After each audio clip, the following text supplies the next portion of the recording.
এটা আমার সঙ্গে কি হয়ে গেল? তো হ্যালো গাইস, আসসালামু আলাইকুম। আজকে আরিয়ান বাবার গালে ভাত, তো সেই জন্য এখানে থালিটা সাজিয়ে নিয়েছি।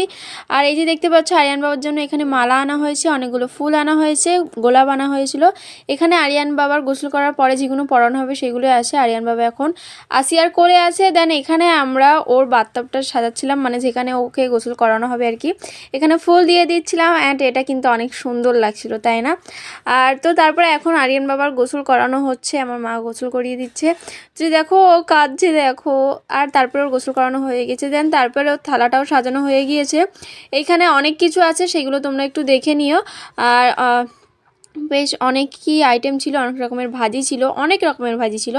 তো দেখতে পাচ্ছ তারপরে আমি দেরি না করে আমি খেতে বসে গেলাম। যে এই যে দেখতে পাচ্ছ আমার এখন খাওয়া হয়ে গিয়েছে। প্রথমে ডাল আর বেগুনি ছিল, তারপরে এঁচোড় চিংড়ি ছিল, মাংস ছিল, দেন পায়েস আর মিষ্টি ছিল। তো দেখতে পাচ্ছ স্যালাডটাও ছিল। তারপরে সন্ধেবেলা আমার হাতের স্পেশাল চা বানিয়ে সকলকে খাইয়েছিলাম। তো ওই যে দেখতে পাচ্ছ এখন আমি খাবো সিঙ্গারা। তো সিঙ্গারা খেতে গিয়ে আমার সাথে যে কি হয়ে গিয়েছে গাইস, কি বলবো আর তোমাদের সঙ্গে, সেটা দেখতেই পাচ্ছ তোমরা। যাই হোক, এখন আমি সিঙ্গারা খাই। তোমরা ঝটপট আমার চ্যানেলটাকে সাবস্ক্রাইব করো আর একটা লাইক দিয়ে যাও। বাই বাই, আল্লাহ হাফিজ। আর লং ভিডিওটা খুবই তাড়াতাড়ি আসছে, তোমরা কিন্তু ওটা দেখতে একদমই ভুলবে না। আমার চ্যানেলে যদি তোমরা নতুন হয়ে থাকো চ্যানেলটাকে সাবস্ক্রাইব করে দিও, কারণ লং ভিডিওটা দেখতে অনেক মজা হতে চলেছে। Bye bye.